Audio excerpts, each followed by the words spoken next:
युवती को शादी से पहले गुटखा खाने का शौक लग गया। विवाह के बाद वह ससुराल पहुंची, लेकिन गुटखा खाना नहीं छोड़ा। पसंद न होने के कारण पति ने गुटखे का विरोध किया, लेकिन पत्नी ने गुटखा खाना बदस्तूर जारी रखा। नौबत यहाँ तक पहुंच गई कि पति ने ही पत्नी को छोड़ दिया है।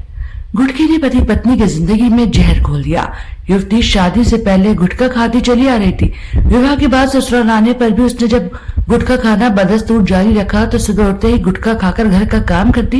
ये ससुराली जनों को नागवार गुजर रहा था। पति ने इसका विरोध किया, कई बार समझाया, लेकिन गुटखा न छोड़ने पर पति ने अपनी पत्नी को ही अब छोड़ दिया है। छत्ता क्षेत्र की रहने वाली युवती की शादी शाखन क्षेत्र में रहने वाले युवक के साथ हुई थी। हैसियत के अनुसार परिजनों ने दान दहेज दिया, लेकिन गुटखे से घर में रार शुरू हो गई। गुटखा खाने पर शुरू हुआ विवाद संबंध टूटने के कगार पर पहुंच गया। पति गुटखा खाने वाली पत्नी को छोड़ने पर आखिर मजबूर हो गया। काउंसलरों ने समझाने का प्रयास किया, लेकिन गुटखा खाने वाली पत्नी को पति किसी भी सूरत में रखने को तैयार नहीं है। तो वहीं पत्नी का आरोप है कि उसका पति गुजरात में काम करता है। उसके गुजरात में लड़कियों से अवैध संबंध है। उसके मोबाइल में लड़कियों के नंबर देके और बात करते सुना है।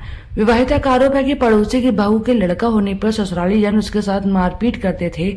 तरह तरह के आरोप लगाकर घर से निकाल दिया है। विवाहिता के शिकायती पत्र पर पुलिस लाइन परामर्श केंद्र डॉक्टर अमित गौड़ ने समझाने का प्रयास किया, लेकिन कोई नतीजा नहीं निकला। इसके बाद मुकदमा लिखने के आदेश किए गए हैं। परामर्श केंद्र में बहुत अजीब तरह के मामले हर बार आते हैं। हम लोग इतने सालों से काउंसलिंग कर रहे हैं, उसके बाद भी हम लोग हर बार शौक होते हैं कि हर बार नए तरह के केस आते हैं। इस बार एक परिवार इस बात पर बिगड़ गया कि लड़की गुटखा खाना नहीं छोड़ना चाहती। लड़के का था कि गुटखा छोड़ दीजिए, पर वो लड़की किसी भी कीमत पर गुटखा खाना नहीं छोड़ना चाहती। वो मसाला खाती है, हमारे पास भी आती तो मुंह उसका भरा ही रहता है। अब उसका परिवार बिगड़ गया, पति तलाक देने के लिए तैयार है, ले जाना नहीं चाहता, पर वो गुटखा नहीं छोड़ सकती।